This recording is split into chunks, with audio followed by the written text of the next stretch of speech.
Bonjour à tous et à toutes quand même, mais je ne voulais pas oublier les hommes, c'est pour ça que je vous ai cité quand même en premier. Aujourd'hui, on va effectivement être sur un débat d'importance, l'inclusion des femmes. Donc les femmes et le numérique, vous savez, il y a beaucoup de choses qui se disent. Mais ce qui est très contradictoire, si on doit être vraiment tout de suite dans le feu de l'action, c'est que le digital, le numérique, ça y est, tout le monde ne peut plus s'en sortir, ne peut plus s'en séparer. Et curieusement, les femmes n'arrivent pas à trouver leur place ou à oser, ou à être dans l'audace pour rentrer dans cet univers-là.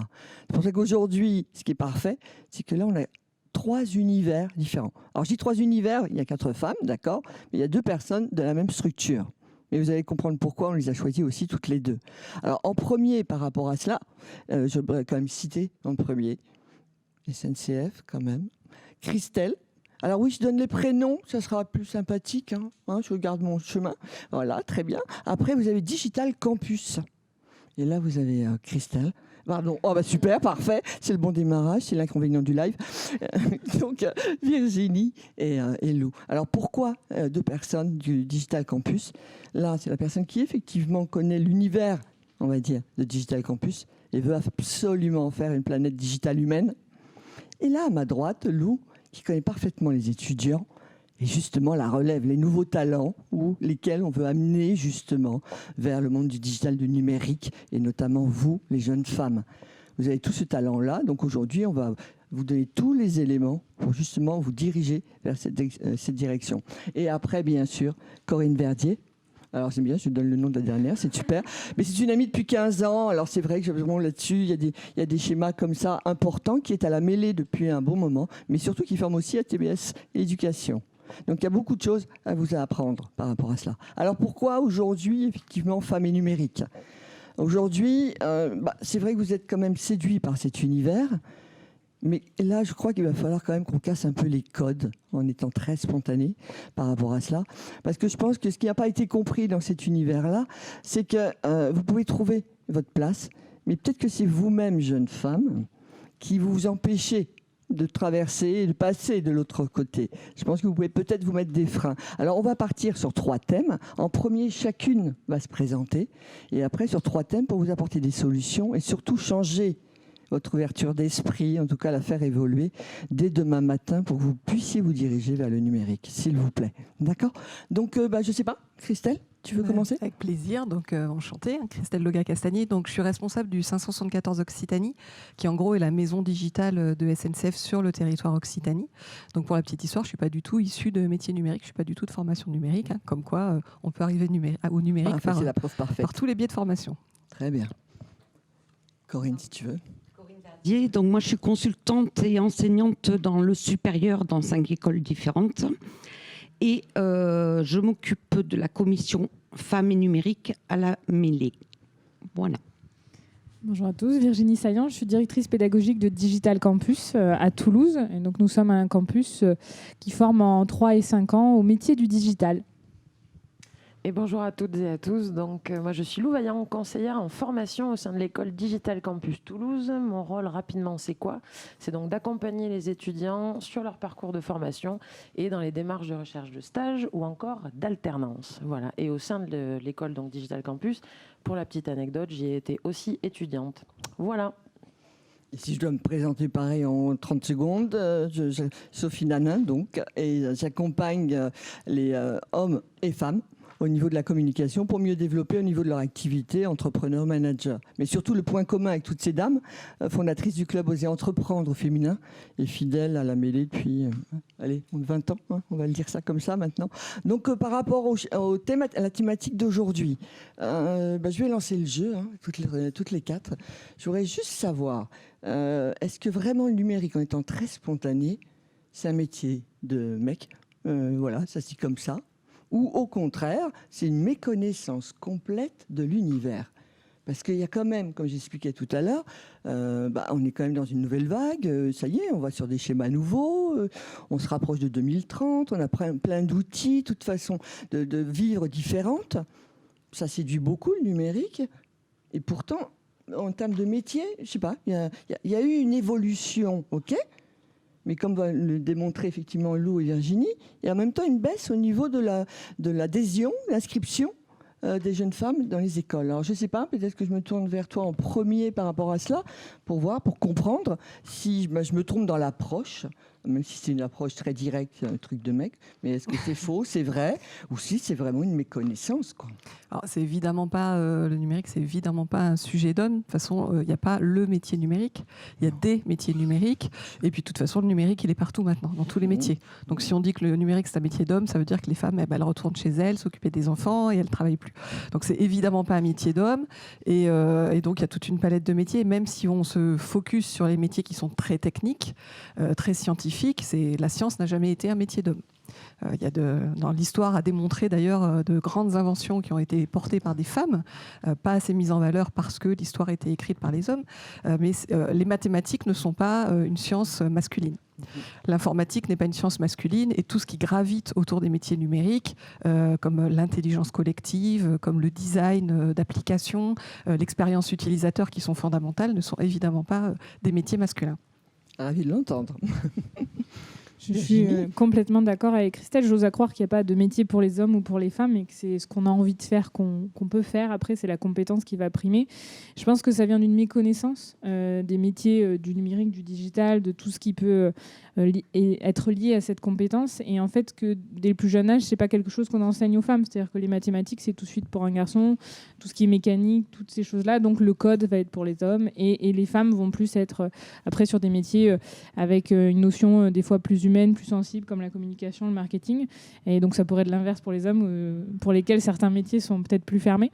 Donc, je pense que c'est plutôt de dire aujourd'hui qu'on peut vraiment faire ces métiers quand on est une femme et qu'il ne faut pas se mettre de barrières. C'est plus, je pense aussi, et je pense qu'on y reviendra, des barrières qui ont été mises assez jeunes dans les cursus. Et nous, les écoles, on doit vraiment essayer de casser ça pour dire à tout le monde que si vous avez envie et que vous aimez ça, donc il faut aussi découvrir les métiers. Je pense qu'il y a une méconnaissance des métiers et de l'impact du numérique dans ces métiers. Et qu'à partir de ce moment-là, tout le monde peut vraiment accéder à ces formations-là et à ces métiers.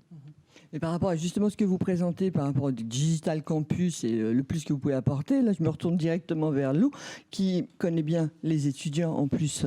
Oui. Ancienne élève, donc qui connaît encore plus, on va dire ça comme ça, sans faire de jeu de mots, par rapport effectivement au programme. Mais les étudiants, là, aujourd'hui, ils ont, je sais pas, c'est de l'appréhension, il y a un manque de curiosité. Quel est leur comportement, là, sur ces 2 années, quand même, on va dire, plus que compliquées tout de même? Il y a un changement, Qu'est-ce qui s'est passé? Je pense qu'au niveau des étudiantes, on va parler d'elles en priorité du coup, parce que c'est un peu l'objectif aussi. Il y a certes une méconnaissance, effectivement, de...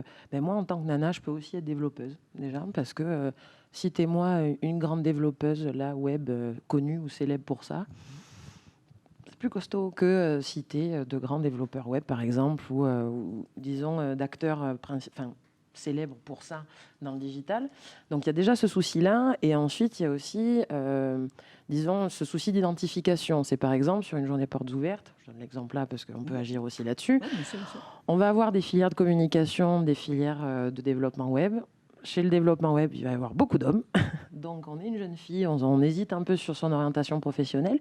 Et on va voir que juste à côté, il y a ce petit sujet qui s'appelle la communication, où là, par contre, il y a plein de femmes.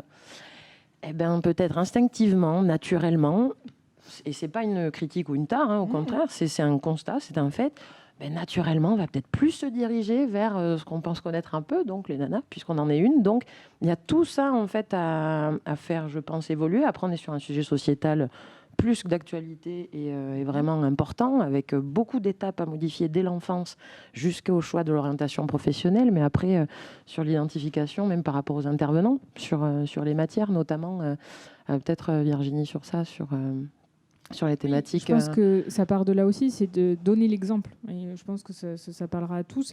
C'est de se dire, nous, on a aussi une pénurie dans les intervenants, donc dans les personnes qui donnent cours et donc qui aussi donnent l'exemple un peu aux étudiants dans tous les métiers un peu plus techniques et même un peu plus poussés. Ce sont majoritairement des hommes qui vont donner les cours et dans tous les sujets marketing et communication, ce sont des femmes. Donc je pense que c'est à nous aussi, école, de recasser ce schéma-là et de dire, en fait, on va recruter des développeuses. Tous les développeurs et développeuses, vous pouvez m'envoyer vos candidatures. Mais c'est vraiment ça, c'est de se dire, nous aussi, en tant qu'école, on a un rôle à jouer pour ce côté miroir qui est aussi important et de montrer pendant 4 ans d'un cursus, 5 ans, qu'une femme va donner des cours de développement et donc automatiquement, je vais pouvoir me projeter là-dedans en tant que femme. Alors, vu ce que vous dites là, toutes les deux, et notamment Lou, donc plus de filles, effectivement, au niveau de la communication, mais est-ce que les jeunes femmes ont compris que, souvent communication, donc créativité, graphisme, le côté quand même, justement, créativité assez soutenue, que si justement elles ont cette compétence, au côté développeur, c'est vrai que ça va être très codifié, très technique, mais si elles ont ce plus là en amont, il y a un croisé ou plutôt une complémentarité qui pourrait justement leur permettre d'aller dans cette direction. Elles partent avec un atout, non? Je pars du principe qu'en fait, la créativité, quand on l'a, peu importe le métier que l'on exerce, on peut la mettre en application, à un temps soit peu, à différents niveaux, à différents endroits. Donc une créativité, quand on fait par exemple du low-code ou des choses comme ça, elle peut s'exprimer à un moment. Par contre, il y a aussi, là je rejoins, et sans parler de questions de genre, parce qu'on est un peu là-dessus aussi, le métier de développeur, c'est associé à « faut que je sois une tête en maths ». Il faut que je sois une bête en maths, la physique, etc. Alors que, non, en fait, là, la méconnaissance, par exemple, elle est identifiée ici, c'est que le développement web, c'est comme on veut apprendre une nouvelle langue. C'est un nouvel alphabet, c'est notre raisonnement, une autre culture aussi, il y a plein de choses à apprendre. Et c'est casser aussi cette image de « faut forcément que je sois ce mec à lunettes, en blouse blanche, qui adore les maths, qui veut faire développeur web ». Et je pense que ça, c'est un peu des codes. Le bleu, garçon, rose fille, enfin voilà, on peut partir très loin, mais c'est aussi ça, en fait. C'est comprendre ça, que le développement web, on n'est pas obligé d'être une grande scientifique ou autre pour ça. Après, bien sûr, ce sont des compétences. Je ne dis pas que c'est accessible comme ça. C'est pas le sens. Mais c'est vraiment sur l'identification dont on parlait aussi. C'est ça. On associe souvent ce métier-là aux maths. Donc, maths, qui dit technique pas loin, et technique, on est mécanicien, on est un garçon et on aime le bleu. Voilà, c'est très... Mais c'est un peu ça, en fait. En élargissant un petit peu. C'est justement de s'éloigner du marketing de genre. Au contraire, les fameux préjugés, essayer de les casser. Mais là, Corinne, toi, de ton côté, sur la mêlée, justement, si on doit faire un peu une évolution, il y a les fidèles, certes, mais la mêlée, elle se bataille, elle fait beaucoup de choses. Il y a une évolution, par exemple, cette année, la semaine, là, je sais pas, ou d'inscription ou d'intérêt, comment ça s'est un peu passé, tu vois, par rapport à cela, justement, par rapport au sujet d'aujourd'hui. Est-ce que, mine de rien, ça a évolué ou pas du tout? Par rapport au sujet d'aujourd'hui, évoluer, les statistiques vont pas aller dans le sens de l'évolution. Par contre, ce qui est sûr, c'est qu'on a de plus en plus un intérêt, parce qu'on est allé le chercher aussi, mais un intérêt de la part des enseignants de collège et lycée, qu'on fait venir de plus en plus vers nous pour leur parler des métiers du numérique, parler aux filles des métiers du numérique, leur montrer que c'est pas forcément que de la technique, expliquer aussi, parce que là on n'en a pas trop parlé, mais le monde de demain, il est numérique. Ça, c'est un fait aujourd'hui. Donc, est-ce que le monde de demain est à 50% femmes et à 50% hommes pour aller plus vite, ou est-ce qu'il est à 100% hommes? Voilà. Je veux dire, je pense synthétiser ce qu'on veut pour demain. Donc c'est important, ça a du sens. Il est important que les filles amènent aussi les besoins des femmes dans le monde de demain.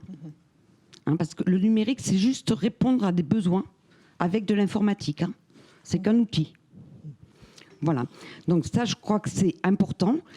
Après, nous, on a commencé à s'intéresser au collège et lycée, donc particulièrement au niveau des filles, il y a 4 ans.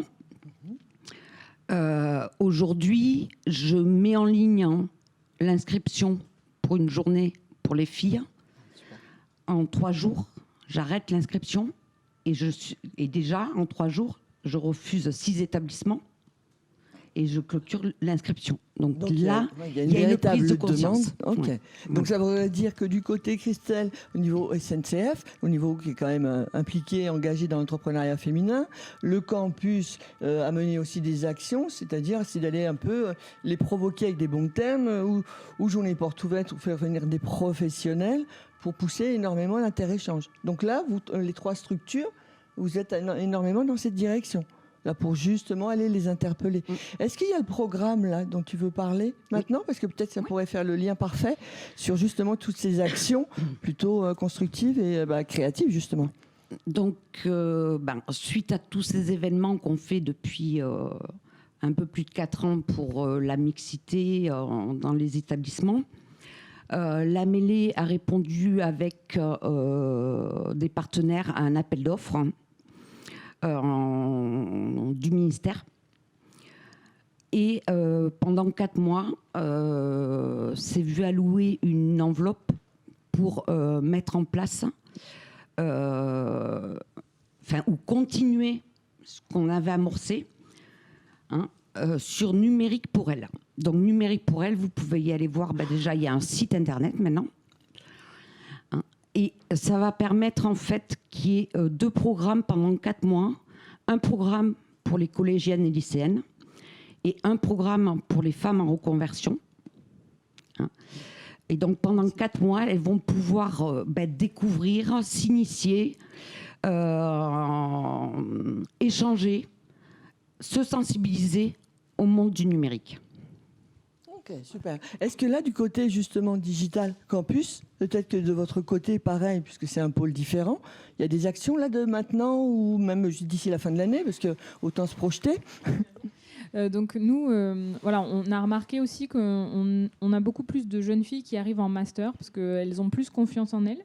Et donc, on remarque que sur nos premières années, donc post-bac, c'est plus compliqué. Donc, ça va être aidé par des programmes de sensibilisation. Mais on va mettre en place un mentorat féminin, donc de se dire avec des personnes qui ont été, des jeunes filles qui ont été diplômées. Donc, nous, ça fait maintenant 9 promos qui sont sortis du campus. Donc, on commence à avoir pas mal d'anciens, à peu près 800. Donc, ça nous permet comme ça de dire aux jeunes femmes, voilà, aujourd'hui, vous avez un métier, alors que ce soit dans le développement, mais aussi dans le marketing stratégique. Enfin, voilà, c'est peu importe, mais c'est aussi pour leur montrer qu'on a aujourd'hui des jeunes filles qui travaillent chez Airbus au marketing, donc c'est à la fois technique et à la fois un côté marketing ou à la fois du développement d'applications, etc. Et donc elles vont prendre une première année sous leur aile un peu pour lui dire voilà, tu es capable, vraiment fais-toi confiance, va dans des secteurs aussi qui sont des fois délaissés par les femmes, donc ça peut être l'aéronautique chez nous à Toulouse, ça peut être des secteurs dans la santé ou des choses comme ça, ou les labos par exemple, où les jeunes filles vont moins par appétence et vont plus aller vers la cosmétique, vers des choses comme ça. Donc c'est vraiment aussi ouvrir sur les secteurs, parce que comme disait Christelle, le numérique aujourd'hui il est partout, tous les secteurs.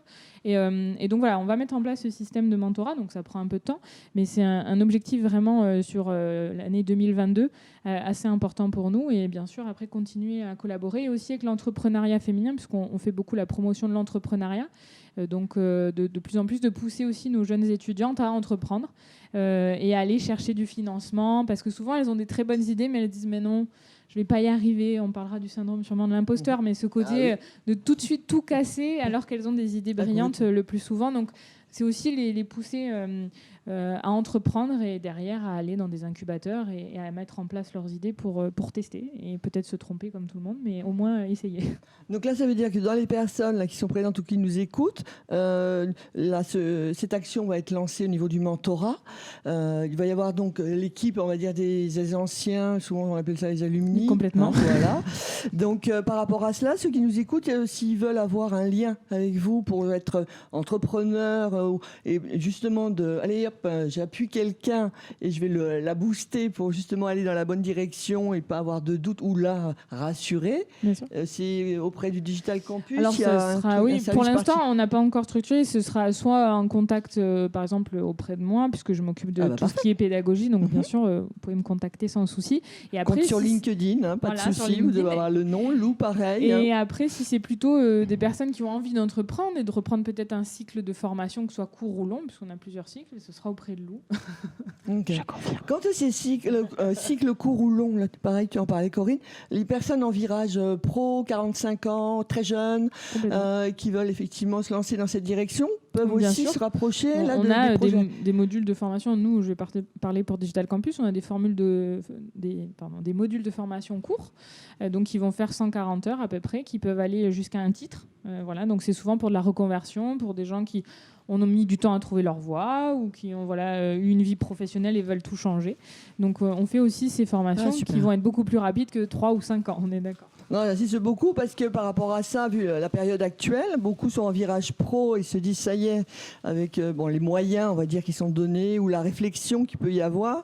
Bon, c'est bon, je pars de ma boîte, qu'est-ce que je fais? Ou en interne, d'avoir les formations pro et de passer à l'étape au-dessus au niveau du savoir. Et en virage pro, il y en a beaucoup maintenant où la moyenne d'âge, 45 ans, mine de rien, peut-être 40, vont être quand même dans cette direction. Donc, c'est de partir dans le schéma aussi que c'est d'aller sur des outils nouveaux.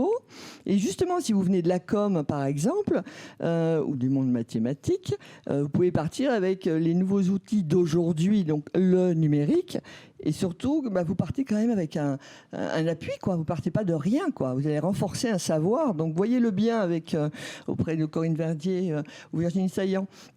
Ou Lou Vaillant, comme ça je le précise, par rapport à votre futur, quoi. Mais là, je me tourne quand même vers Christelle parce qu'il y a quand même quelque chose, avant d'aller sur quand même le deuxième sujet, il y a quand même quelque chose chez vous que vous avez lancé sur l'intelligence artificielle. Alors, je ne suis pas une pro de tout ça, mais alors là, c'est la révolution avec votre robot. Vous allez voir, c'est très humain, attention.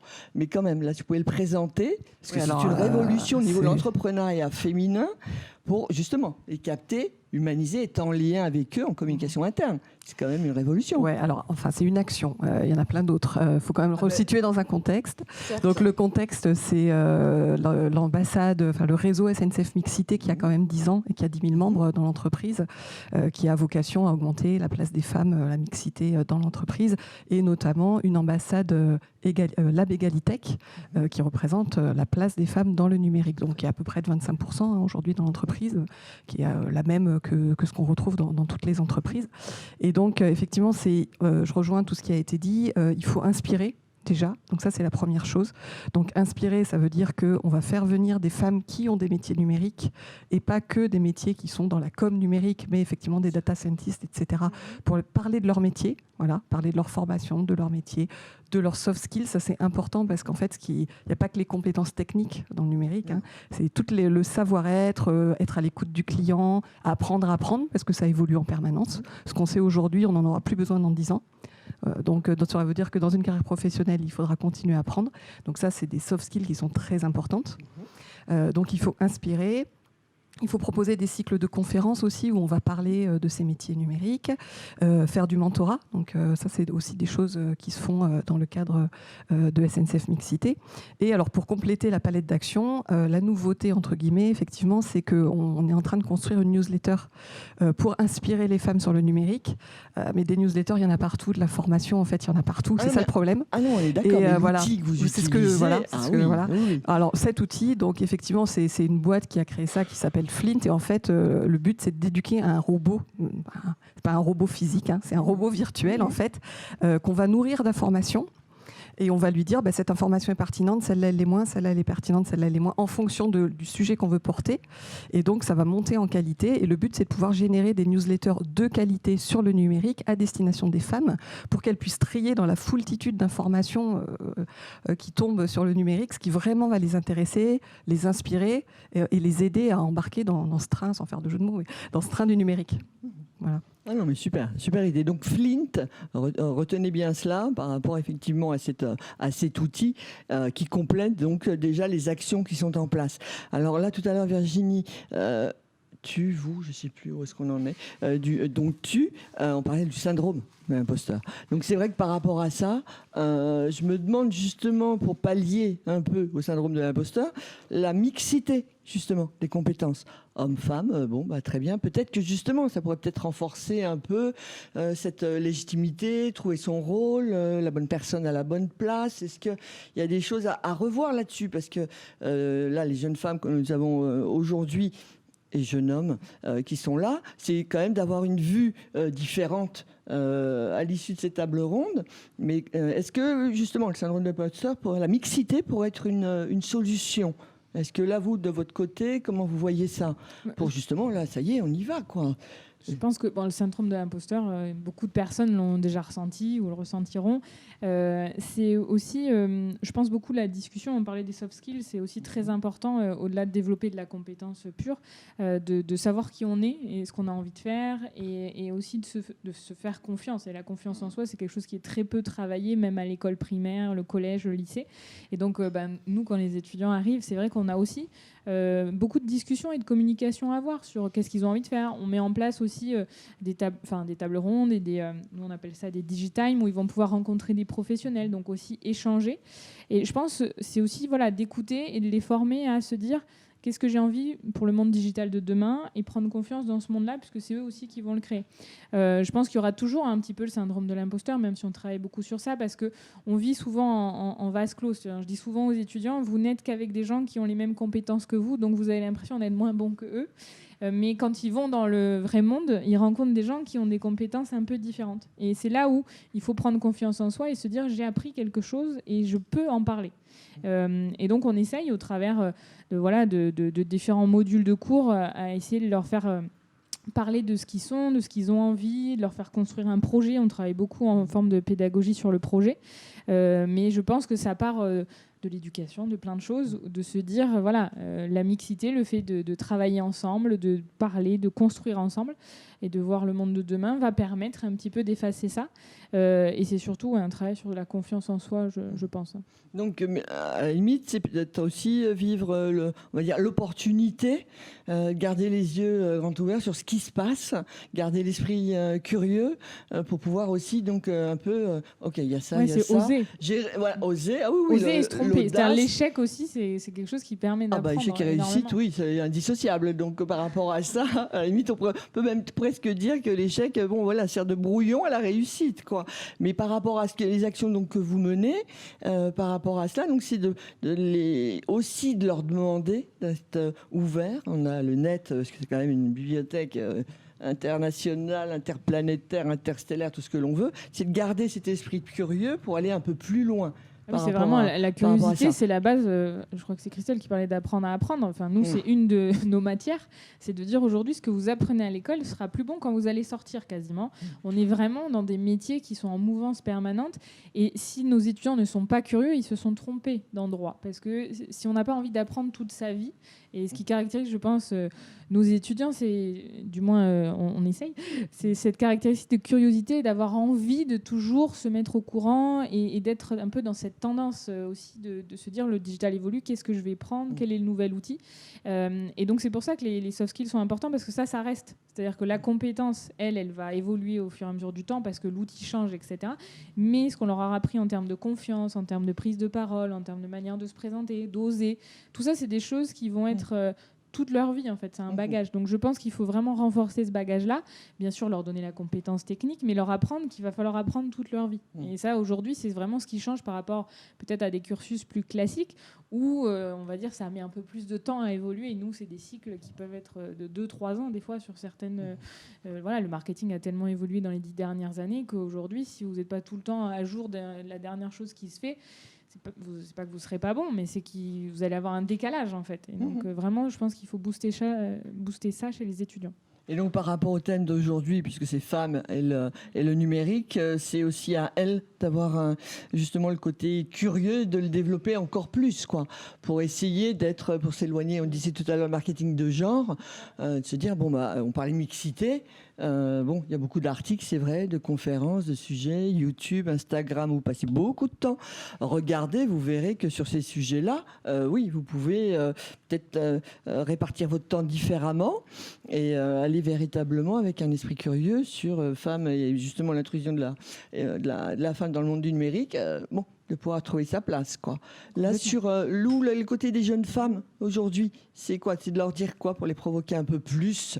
Pas provoquer dans le sens de les rassurer, de leur dire mais si vous avez votre place, vous pouvez complètement opérer. Pour parler avec leurs mots, puisque les étudiantes, vous les connaissez bien, ce serait quoi? Je dirais d'abord, ce serait quoi? Je dirais d'abord qu'il y a un constat assez paradoxal, c'est que souvent, de la petite école, on va dire, jusqu'au lycée, après, quand on se lance dans le grand bain des études supérieures, généralement, les équipes pédagogiques jugent les étudiantes beaucoup plus matures que leurs camarades garçons. Et est-ce que c'est la maturité aussi qui amène plus vite ce syndrome, ce sentiment d'un peu d'imposteur avec, je sais pas, mais souvent maturité peut être liée aussi avec créativité, donc curiosité. Parce que pour moi, créativité va aussi avec la curiosité constante. Donc je pense qu'il y a des femmes très créatives, très curieuses, mais qui, encore une fois, se disent, est-ce que cette curiosité que j'ai, cette créativité-là, peut résulter à un métier ? En fait, il y a aussi, je peux aimer plein de choses, je peux aimer la musique, je peux aimer courir, je peux aimer, etc. Mais est-ce que ça, je peux en faire mon métier ? Je pense que ça, c'est faire prendre conscience de ça, de ce qu'on aime faire peut-être aujourd'hui, peut devenir votre métier demain, que vous soyez un homme ou une femme. Voilà. Je pense que ça résulte dans ça. Et les étudiantes, encore une fois, hein, on parlait des métiers de communication très souvent exercés par des femmes. Le nombre de... J'en suis une ex, chargée de com, par exemple, voilà. Mais le nombre de chargées de communication femmes qu'on peut citer versus le nombre d'hommes, le ratio, il est vite vu. Donc, c'est encore une fois casser un peu ces murs-là, ces barrières-là, de se dire, c'est pas parce que tu es une femme que tu es obligée d'aller vers la communication, vers l'événementiel, vers tout ça. C'est provoquer, oui, mais je pense que c'est plutôt guider intelligemment en disant, c'est pas parce que tu es obligé de. Non, c'est tu aimes quoi ? Ok, tu es plutôt un profil créatif ou pas, plutôt technicienne dans l'âme ou pas, etc. Et c'est après justement guider, je trouve, plutôt que vraiment... T'es une femme, il n'y en a pas assez, fais du développement. Non, c'est plus, t'aimes faire ça ? N'aie pas peur d'en faire ton métier. Moi, c'est plus dans cette idée-là, parce que là, du coup, ce serait aussi casser le code, autant du côté femme et homme aussi. Mais est-ce que la situation actuelle aussi au niveau des... Alors là, je prends vraiment les jeunes femmes toujours, mais sur le fait que là, j'ai l'impression que les étudiants sont moins comme nous, entre guillemets, à l'époque, où on était un peu plus futuriste, quelque part. Mais non, mais c'est vrai, Corinne. Non, on est très jeunes, je te rassure. Époque. Mais Elle a employé le terme époque. J'assume pleinement le siècle dernier, si tu préfères. Non, mais par rapport à ça, sur le fait que les jeunes d'aujourd'hui sont instantés, et ils ne raisonnent pas 2023, quoi. Et que peut-être que s'ils étaient un peu plus, peut-être, visionnaires, rentreraient plus justement dans ce côté numérique, d'être un peu curieux, d'aller un peu plus loin, avant d'aller sur le troisième thème des freins, mais ça on le verra après. Mais est-ce que le fait de voir différemment à ce jour fait que s'ils étaient un peu plus visionnaires, peut-être qu'il y aurait cette curiosité et innovation au bon sens du terme, audace, comme on parlait tout à l'heure. Je ne sais pas. Est-ce que c'est un raisonnement qui est différent, qui fait que là, il faut peut-être un peu remettre la dynamique en place ? Merci de ta question. Ah mais oui. Tu sais, les meilleurs amis sont les meilleurs ennemis. Je te remercie. Donc, mais je t'en prie. C'est un très beau cadeau. J'ai pas forcément cette image-là parce que si j'essaie de question, me justement. replonger dans mon adolescence, je suis pas sûre que je voyais à 20 ans ou à 30 ans ce qui allait m'arriver. Donc je pense qu'à ce niveau-là, on n'est pas très loin. Voilà. Et après, c'est peut-être plus difficile par contre pour eux d'être visionnaires, hein, quand, entre autres sur le numérique, on leur dit les métiers de demain, on ne les connaît pas. Donc c'est difficile de se projeter. Puisqu'effectivement, on sait alors... on en connaît certains parce qu'on sait qu'ils vont perdurer et qu'ils existent déjà aujourd'hui, mais il y en a plein qui vont être créés et qu'on ne connaît pas. Mais alors justement, comme ça, là, je te coupe direct, hein, mais justement, tu dis comment effectivement devenir intéressant ou être intéressé, ou en tout cas d'intéresser plutôt les étudiantes par rapport à cela. Si par exemple, il y a des formations, conférences auprès des profs vraiment, ou ceux qui sont vraiment le côté pédagogique, grandes écoles, on leur dit, attendez, on va vous donner tout un schéma là, pour que vous compreniez ce dont on parle. Est-ce qu'il y a une écoute ? Il y a vraiment, waouh, superbe, c'est génial, je suis ravie, j'ai 40 ans, je forme les étudiants, on m'apprend tout ça. C'est mieux, je peux mieux leur en parler. Est-ce qu'il y a une écoute véritablement ? Et s'il y a des formations qui sont proposées, c'est super, impeccable, je peux mieux maintenant les amener dans cette direction. Est-ce qu'il y a une demande vraiment par rapport à ça, pour mieux connaître justement cet univers et pouvoir mieux en parler demain ? Je ne saurais pas te dire s'il y a réellement une demande de leur part. Par contre, à nous d'éveiller leur curiosité, ça c'est clair. Et effectivement, quand on éveille leur curiosité sur... des débats, par exemple, sur le monde numérique de demain, on est fort surpris et ils ont plein d'idées, et filles comme garçons. Et là, on arrive à leur faire toucher du doigt aussi qu'il est important qu'il y ait filles et garçons. Parce qu'autrement, on aura un monde numérique que garçons et qu'il va manquer beaucoup de choses pour les filles. Et on est quand même 50% de femmes sur la planète Terre. Voilà. Donc ça, quand on arrive à leur faire toucher du doigt, oui, mais après, je ne sais pas s'ils sont tellement demandeurs parce qu'ils ont une méconnaissance de ces métiers-là. Donc, ils ne sont pas forcément en demande. Ils ont l'impression que, sauf pour ceux qui s'y intéressent vraiment, les autres, ils ne savent même pas réellement ce qui se fait, ce qu'on fait dans tel métier. C'est quoi un développeur web? C'est quoi un développeur logiciel? C'est quoi? Enfin, voilà. Ouais, mais est-ce que ça ne peut pas être pertinent justement d'aller dans cette direction, aussi bien en interne en entreprise que dans les écoles? Parce que c'est eux qui font la passerelle. Quelque sorte. On parlait tout à l'heure très justement de l'éducation reçue, mais en même temps, c'est la passerelle entre les études et le monde pro pour aller vers le numérique et donc de booster et de dire mais là, vous pouvez être des femmes inspirantes sur ce domaine. C'est quand même les profs, oui, toute la partie en tout cas formateur, ça sera plus juste par rapport à ça, aussi bien en virage pro. Je ne sais pas, qu'est-ce qu'on peut faire pour justement que ces personnes puissent être un peu plus au courant et au fait de ça? Parce que les développeurs, ils ne connaissent pas très bien, mais s'il y a, je ne sais pas, un programme, une conférence ou quelque chose un peu plus en récurrent, je ne sais pas, pour créer cette passerelle, comment fait-on? Peut-être répondre. À mon avis, ce qu'il faut faire, c'est qu'ils viennent voir les entreprises. Nous, on accueille, souvent pendant la Girls' Day, par exemple, on accueille des collégiennes qui sont donc avec des professeurs qui amènent les collégiennes. Ils ne connaissent pas ces métiers-là. On ne leur demande pas de former les collégiennes. C'est vraiment de l'acculturation et on leur montre ce qu'on fait. On leur montre surtout à quoi ça sert. Parce que derrière la formation, le métier, ça ne sont effectivement que des outils, que des disciplines. Ce qui compte, c'est à quoi ça sert. Et les femmes, je pense qu'elles aiment être utiles, elles aiment faire des choses utiles au service d'eux. Et on leur montre qu'avec le numérique, on est au service d'eux et qu'on peut faire des choses super utiles. Et une chose qu'il faut modifier et qui se fait de plus en plus, c'est qu'il y a des ateliers de code, par exemple, qui sont proposés aux filles, etc. Et initialement, ces ateliers de code, ils étaient très genrés masculins. C'est-à-dire, on fabriquait un robot, un jeu d'arcade, des codes assez masculins. Et ça fait partie des choses qu'il faut changer. Les ateliers de code, on va fabriquer des applications qui sont utiles à tous. Voilà, une application pour trouver un vélo en ville, par exemple. Enfin, je dis n'importe quoi, mais des choses qui sont dégenrées. Donc, il faut effectivement que les écoles viennent voir les entreprises, viennent voir les vrais métiers et à quoi sert le numérique, au-delà des idées reçues qu'on peut avoir. Proposer des ateliers dégenrés. Moi, ce que je conseille aussi, ce qu'on fait pour l'instant, c'est de faire des ateliers réservés aux femmes. Parce qu'on s'aperçoit que quand c'est mixte, encore aujourd'hui, elles sont un peu en retrait. Elles n'osent pas venir parce qu'elles se disent je vais être moins forte que les hommes. Je vais comparatif, quoi qu'il en soit, même s'il y a une action qui est menée. Donc effectivement, il faut qu'elles soient à l'aise. Et si elles sont entre femmes, elles sont beaucoup plus à l'aise pour apprendre ces technologies, pour s'acculturer. Voilà, quand on fait des ateliers, par exemple, pour apprendre à construire un objet connecté, qui peut paraître très technique au départ et qui en fait aujourd'hui est très simple avec tous les outils qu'on a. Quand on le fait venir des femmes, elles s'éclatent. Elle voit que c'est facile, et puis elle voit toutes les possibilités derrière que ça peut donner dans leur métier ou dans le métier qu'elles vont exercer plus tard, par exemple, que ce soit des collégiennes ou des collaboratrices, puisqu'on peut le proposer aux deux.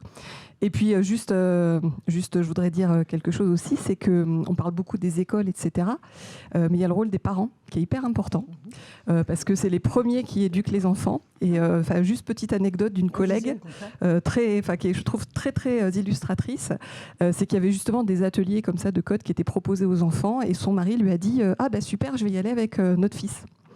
Et elle lui a dit ah bon, mais pourquoi? Tu sais que ta fille est plus forte en maths que ton fils? Et en fait, il n'y avait pas pensé. Il a dit mais oui, c'est vrai.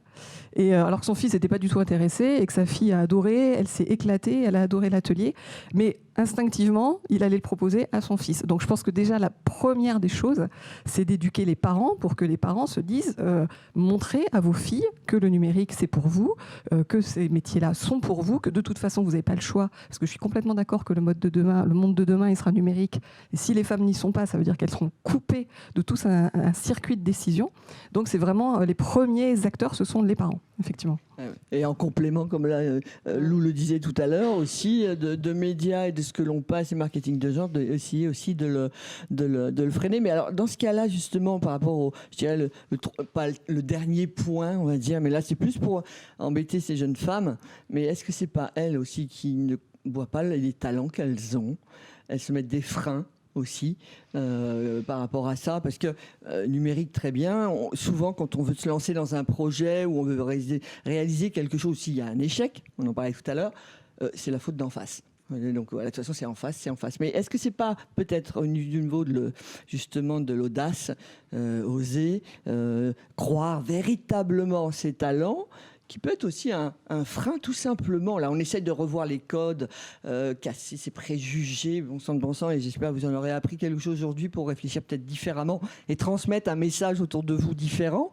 Mais est-ce que c'est pas aussi elles qui peuvent se mettre un frein, tout simplement, quoi. À un moment donné, on peut pas tout faire, quoi. Il faut qu'elles se rendent responsables. Non, mais c'est vrai. Je sais pas. Après, c'est à vous de voir. Mais qu'est-ce que vous en pensez ? Je pense que c'est lié à ce que disait Christelle, c'est-à-dire que c'est un manque d'éducation, mais pas au sens éducation, c'est un manque de communication dès le plus jeune âge, en fait, de se dire il y a des exemples de femmes qui ont fait ça, et souvent on a des schémas où on va parler d'abord d'un métier d'homme en disant si c'est un manager, c'est un homme, etc. Et donc les petites filles, dès le plus jeune âge, en fait, elles sont un petit peu conditionnées, donc elles ne choisissent pas, en fait, on leur impose presque par l'éducation un mode de métier ou un mode de pensée. Donc je pense que vraiment, et le premier échelon, c'est les parents, puis après c'est l'école primaire, même le premier pas, c'est ça, le collège, la sensibilisation après sur le lycée, à l'orientation, parce que c'est là où il y a plein de choses qui se passent.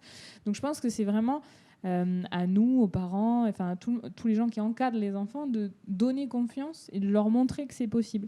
Parce qu'en fait, je pense que les jeunes filles, elles se mettent pas toutes seules des barrières. Alors bien sûr, on peut s'en mettre, bien sûr, mais c'est la société, en fait, qui les met dans une boîte à un moment en disant les femmes, elles n'ont pas des métiers où on encadre, où on manage, sinon il n'y aura pas de vie de famille, etc. Enfin, tout de suite, c'est des choix, en fait. Et dès le plus jeune âge, les femmes sont soumises à des choix et qui ont été conditionnées par ce qu'elles ont vu.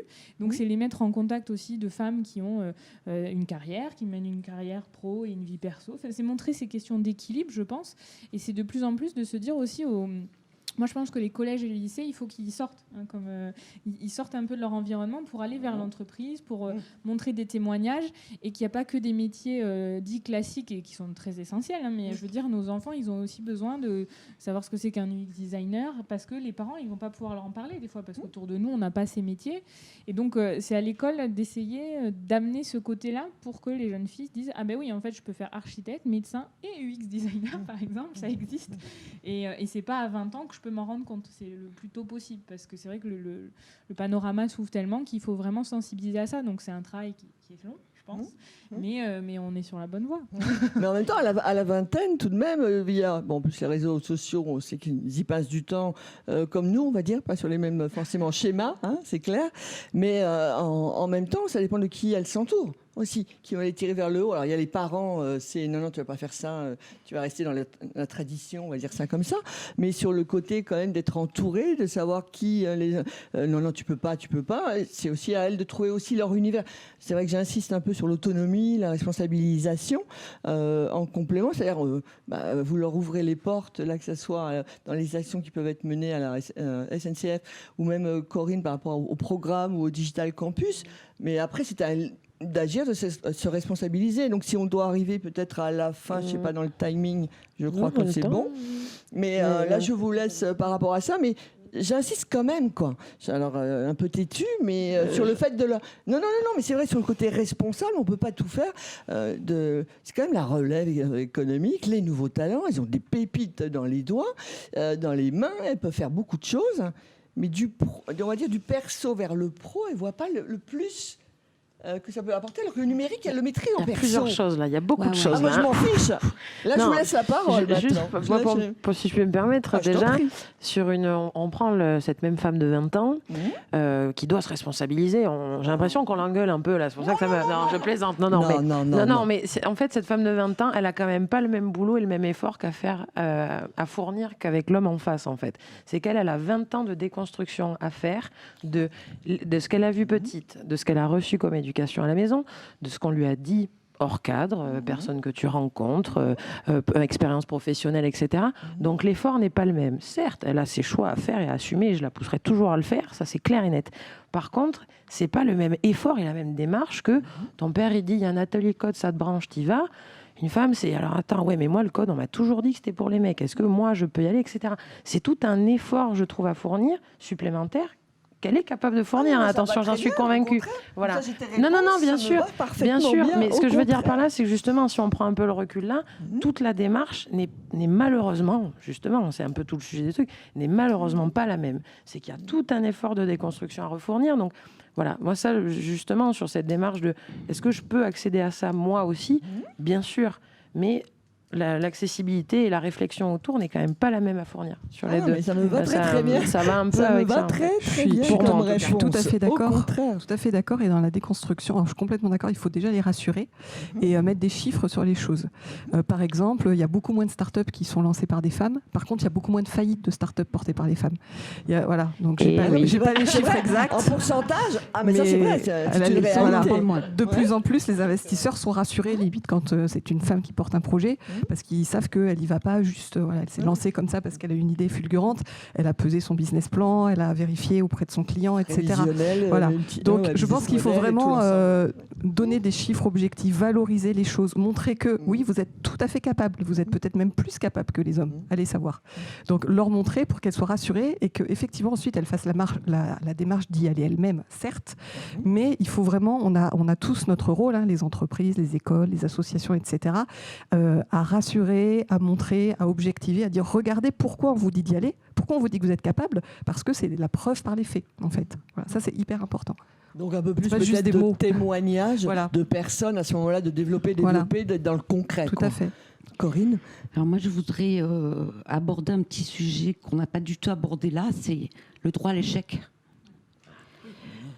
On a le droit de se planter dans sa formation. On a le droit de se former à tout âge. On a le droit de se former tout au long de la vie. On a parlé d'apprendre à apprendre.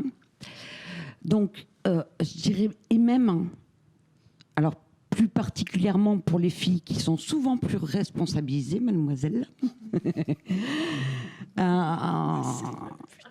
Et même si vous changez d'orientation au bout de 2 ans, 5 ans, 10 ans, 15 ans, 20 ans, je ne suis pas sûre qu'autour de la table, on ait toutes le même métier depuis le début. Ça m'étonnerait.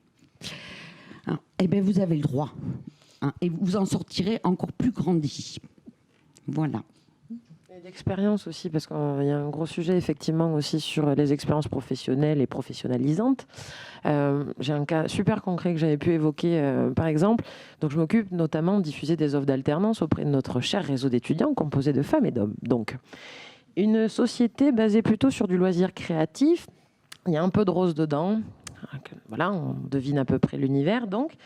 Et me transmet cette offre, et du coup, je transmets les candidatures du coup à l'entreprise, et qui est super surprise parce qu'il n'y a que des mecs qui se sont positionnés. Et alors, elle m'appelle et elle me dit, vous avez reçu, c'est toutes les candidatures ? Je dis, oui, absolument.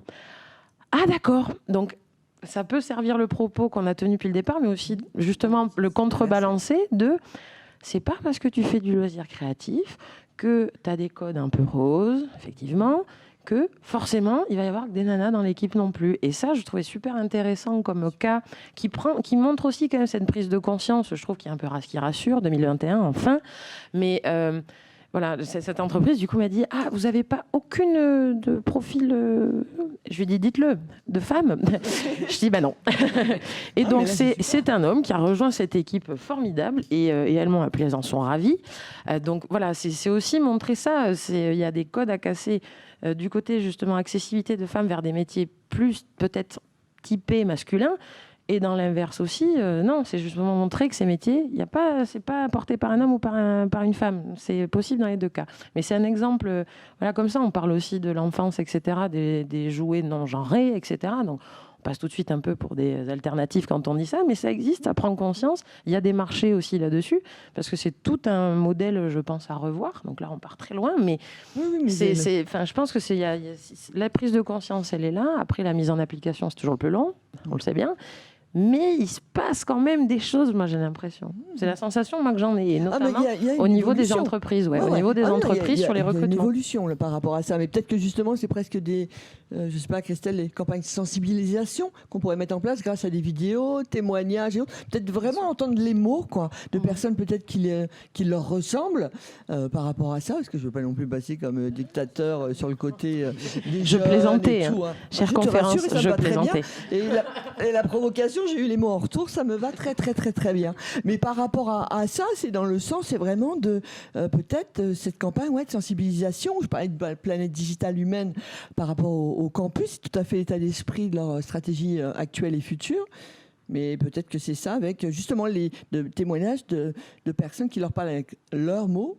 Et peut-être pas que sur Insta, mais utiliser peut-être pourquoi pas cet outil-là. Et puis ce présentiel quand même, parce qu'il n'y a pas que le distanciel. L'un ne va pas sans l'autre, mais je sais pas. Peut-être que nous on a à ce moment-là de le développer encore plus comme vous. Oui, SNCF a réalisé des vidéos, j'en ai parlé, des personnes inspirantes, alors aussi bien externes qu'internes, des collaboratrices qui ont des métiers numériques et qui font des vidéos, qui parlent dans leur métier, donc ça permet de les diffuser largement, alors aussi bien en interne qu'en externe.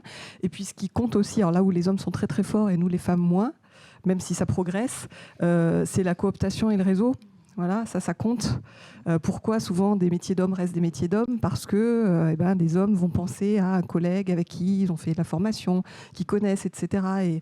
Et moi, je trouve que les plus beaux exemples, et il y en a à la SNCF, ce sont des hommes qui vont chercher des femmes pour des métiers numériques parce qu'ils ont repéré des compétences, des savoir-être, etc.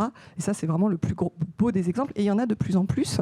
Et voilà, il faut que les femmes déjà se serrent les coudes, se cooptent, voilà, parlent de leur métier et réseautent, et que les hommes aussi aillent chercher les femmes parce que, vraiment, tu en parlais tout à l'heure, je trouve que l'exemple dont tu as parlé est super sur un homme des hommes qui veulent travailler sur des sujets féminins, entre guillemets. Ce qui compte, c'est la mixité.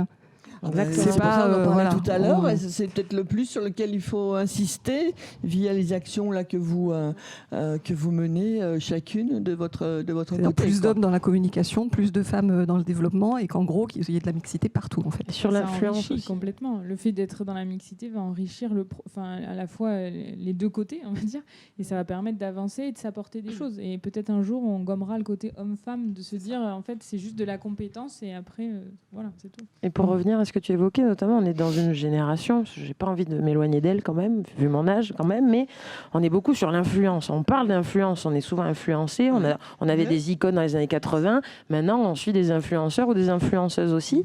Et justement, on voit beaucoup d'influenceuses qui aussi gagnent très bien leur vie, qui parlent de businesswoman et tout, etc. Et donc, qui sont suivies notamment par beaucoup de femmes. Et je me dis, toutes ces jeunes femmes, justement, qui suivent, ces femmes entrepreneuses, qui n'ont pas peur, qui se disent, justement, moi, dans ma boîte, il n'y a que des femmes. Donc là, ça sert l'autre propos, dans un autre sens. Voilà. Mais bon, c'est bien aussi, ça n'empêche pas. Il y a d'autres boîtes, il y a plein d'autres boîtes encore où il n'y a que des hommes. Donc c'est bien qu'il y en ait aussi avec que des femmes. Mais on est dans cet état d'esprit très influencé. On va suivre donc des influenceurs, etc. Moi, j'aime bien se dire qu'on a des icônes femmes aujourd'hui qui effectivement entreprennent, créent, innovent, etc. Parce que l'exemple qu'on nous donne à l'école, c'est OK, une fois qu'on a passé Marie Curie, il n'y a plus personne en fait. Bah non, il y en a plein d'autres. Et un exemple de programme télévisé, parce qu'il y a un peu ça aussi, mais Top Chef, combien de femmes ? Une, c'est Hélène Darroze. Tous les autres sont des hommes. Voilà. Mais c'est des métiers qui sont aussi très codés masculins, etc. Donc je pense que c'est aussi dans la voie professionnelle qu'il faut inspirer, avant même qu'influencer, je préfère le terme, mais c'est montrer aussi que non, il y a des femmes qui entreprennent, qui réussissent bien et qui sont célèbres pour ça aussi, mais malheureusement, on a tendance à plus facilement montrer l'homme. Donc je pense que la notion d'influence, pas négative pour acheter des produits cheap sur des sites chinois, mais l'influence positive, justement, d'entreprendre et que des femmes aussi le font. Ça, je pense que c'est important de le préciser. Ouais. Mais après, ça peut aller en lien sur le côté d'influencer. On parlait d'échecs tout à l'heure, d'avoir aussi, d'être bien entouré dans le sens d'avoir la critique positive. Attends, mais là, ce que tu fais, non, mais attends, si tu fais ça, attends, tente-le différemment, etc. De pouvoir insister là-dessus. Mais de ce que je vois, parce que là, on arrive à la fin, je ne sais pas si après il y a des questions. J'en sais rien du tout, mais sur le fait effectivement des actions que vous menez, là je pense au campus, ou là je pense Mêlée bien sûr, mais TBS, sur le côté mentorat, en fait pourrait être la clé. d'appuyer énormément, presque d'avoir cette mixité peut-être en mentorat où c'est donc bien évidemment une jeune femme qui va, on va dire, être le mentor d'une étudiante pour justement l'amener dans ce sens. Il faut peut-être pousser les entrepreneurs à être dans le mentorat, s'impliquer. C'est du temps, c'est sûr, mais de s'impliquer, s'engager, vouloir transmettre. Est-ce qu'il faut les informer eux aussi pour qu'ils s'impliquent et comprennent le sens du mentorat? Je pense que c'est un cercle vertueux, c'est-à-dire à la fois pour un entrepreneur, ça va être vraiment de se dire je suis aussi au contact de plein de nouveaux projets, je me remets en question aussi en tant qu'entrepreneur, à la fois auprès des étudiants parce que ça leur donne confiance dans leur projet, ça leur montre aussi la réalité de l'entreprise. Nous, c'est quelque chose qu'on promeut beaucoup parce que cet échange d'expertise, tous nos intervenants sont des professionnels. Corinne peut en témoigner, mais ils ont tous un pas dans la vraie vie parce que c'est ce qui compte le plus pour nos étudiants, c'est qu'il n'y ait pas de décalage en fait. Et le mentorat, je pense, peut permettre de donner confiance et c'est lié un peu au réseau dont on parlait. C'est vrai, les hommes sont très forts en réseau et c'est aussi de dire voilà, construisez dès vos premières années d'études votre réseau, appuyez-vous sur ça pour tout de suite voilà, mettre un pas un peu partout et avoir aussi, alors ça peut être des réseaux féminins mais ça peut être des réseaux mixtes, hein. Je pense que un équilibre des deux est très important parce que des fois quand on est en vase clos c'est compliqué aussi et je pense que voilà, c'est de pousser aussi les étudiants, du moins en France je pense qu'on n'a pas assez le réflexe du networking, du réseau, la sororité, tout ça c'est des mots qui sont très pratiqués aux États-Unis, qui commencent à bien rentrer. Mais nous, nos étudiants, on remarque que c'est pas quelque chose auquel ils sont acculturés. Donc, au-delà du mentorat, c'est aussi leur montrer qu'il faut aller se confronter aux professionnels, parler avec eux, se faire conseiller, et puis aussi entretenir la relation. C'est-à-dire aussi, parce que avoir demandé, ne pas avoir honte, etc. Enfin, voilà, c'est vraiment de se mettre en place dans une relation un peu différente. Et c'est vrai que ça, c'est, je pense, la clé aussi pour pouvoir après se donner confiance et rentrer dans la vie active en osant. Parce que si alors dans ce cas-là, ça voudrait dire sur le côté interactif, est-ce que ça peut être carrément aussi, là je pose la question à toutes les quatre, le côté intergénérationnel aussi, parce que le rôle n'est pas le même. Les jeunes femmes justement peuvent se former différemment. Opérationnel, quelqu'un qui est senior d'expérience, c'est beaucoup de choses. Je ne dis pas que le jeune ne sait pas, mais ils sont complémentaires sur différents sujets. Ça peut être intergénérationnel, mixité, je ne sais pas, par rapport à cela, parce s'il y a un effet de levier qui pourrait être possible grâce à ça. Enfin, je voulais citer ce qui fonctionne bien, c'est le reverse mentoring. Nous, on en a fait SNCF, effectivement. Donc, un jeune qui va aider sur des sujets numériques, quelqu'un qui est plus âgé. Alors, je n'ai pas de cliché dans la tête. Il y a des jeunes qui sont nuls en numérique et des personnes qui sont très fortes. Mais bon, c'est un besoin qui se rencontre. Et à l'inverse, effectivement, la personne qui a beaucoup plus d'expérience professionnelle qui va l'aider sur des notions de stratégie d'entreprise, de communication d'entreprise, qui n'ont rien à voir avec les codes numériques, mais qui sont fondamentaux quand on exerce ces métiers-là dans une entreprise. Donc, le reverse mentoring, c'est vrai que c'est très, très riche. Et effectivement, ça peut être une jeune femme qui va aider une femme qui est plus âgée, qui n'est pas du tout à l'aise, qui a envie de se lancer, mais qui se dit, j'ai pas du tout fait des études là-dessus, je n'y connais rien, j'étais nulle en maths, est-ce que je vais y arriver? Bien sûr. Là, on arrive à la fin. J'espère que de réflexion, vous arrivez avec des schémas un peu nouveaux, et de pouvoir peut-être poser des questions maintenant. S'il y avait des mots-clés de fin, là, juste là maintenant, je ne sais pas, 2 mots qui fassent que à retenir pour vraiment dire, bon, attendez, allez-y, maintenant, les préjugés, stop. Ce serait quoi là, ou la phrase de fin pour chacune que vous voulez transmettre, là, pour un peu résumer ce que vous voulez continuer à développer et à transmettre et ce qui vous passionne, là, quand même pas mal, sur ces années futures également. J'ai envie de dire se faire confiance. C'est très important, homme-femme, là, pour le coup, mais c'est vraiment se faire confiance et oser. Voilà, vraiment. Ok. Corinne? Ouais, moi, je dirais foncer, oser. Et puis... ça marche pas, on recommence. Ouais. Voilà. Ouais. Christelle? Moi, je dirais que c'est épanouissant de se lancer dans le numérique parce que ça couvre tous les domaines de l'entreprise, parce que c'est l'avenir. Donc voilà, donc si vous voulez faire partie de l'avenir, il faut se lancer dans le numérique. Ouais. Moi, je rejoins Virginie sur la confiance et en second mot, je choisirais audace. Qui, pour le coup, correspond à peu près, je pense, tous les sujets dont on a parlé aussi. Voilà. Nickel. Moi, je dirais d'adaptation. Moi, je dirais cela, de remise en cause. Vous vivez dans un monde, vous voyez, qui effectivement prend une évolution. soyez acteurs de l'histoire, actrices de l'histoire, arrêtez de le regarder, bon sang de bon sang. Et foncez, oui, Corinne, par rapport à ça. J'espère que vous avez passé en tout cas un bon moment. Là, je pense qu'on vous a passé une énergie, j'espère quand même, à nous 5. Est-ce qu'il y a, je ne sais pas, comment ça s'enchaîne? Est-ce qu'il y a des questions? Est-ce que Alexandra, je ne sais pas. Guillaume, alors? D'accord. Ah ben, on peut t'en apporter un, il n'y a pas de souci, je ne sais pas. Là, je suis le... Au niveau de la team, là, je ne sais pas. Dites-moi au niveau... La question arrive. Il n'y a pas une petite musique sur le... Vas-y, chante-le. Chiche, vas-y, chante plus fort, vas-y. Non, pas trop. Ces musiques d'ascenseur, on les entend pas trop normalement. T'as l'impression que t'entends pas, non? C'est vrai, vous tu crois? l'entendez bien? Alors, on a Manon qui nous demande, Manon. qui nous dit « Bonjour, on a discuté de la sensibilisation à la représentation des femmes chez les plus jeunes dans les établissements scolaires. Auriez-vous peut-être des retours à faire concernant les clichés auprès des femmes en reconversion? Comment les atteindre et casser les clichés ?» Là, je me tourne directement. Oui, vers Christelle. pas de souci. Et vous toutes, mais j'avoue que là, oui. Alors, ça rejoint tout ce qu'on a dit au Merci niveau pour des la question, clichés, en tout cas. effectivement, parce que la reconversion, ça veut dire qu'on va apprendre un nouveau métier, tout simplement, et donc c'est expliquer que les métiers de développeurs ne sont pas des métiers archi compliqués et qui sont à la portée de tous. Et Xavier Roy, donc c'est mon collègue ce matin, parlait du programme de reconversion, justement. À la SNCF, il y a un programme de reconversion qui a pour ambition de reconvertir 300 agents dans les métiers numériques. Et clairement, un des objectifs, c'est qu'il n'y ait pas que des hommes qui s'inscrivent à ce programme, et donc aller chercher des femmes qui ont envie de changer de métier et leur dire le numérique est un des métiers pour lequel vous pouvez vous reconvertir comme un autre. Il n'est pas plus difficile à apprendre qu'un autre. Super. Est-ce que la question, la réponse convient à la personne? Je ne sais pas, ce serait intéressant d'avoir son retour. Bonjour. Alors, vous voyez, ça c'est le présentiel et le distanciel. Là, c'est de la timidité, mais qui a osé effectivement génial. poser une méga question, super, et qui dit à la fin, c'est moi. Non, bravo, c'est une super belle évolution, impeccable. Audace. Ah oui. Oh, c'est super. Mais Non, c'est très super Après, question. si on peut juste continuer un chouïa sur quand même les femmes en reconversion, On après a encore le temps. Là. une seconde et demie Ouais. à peu près.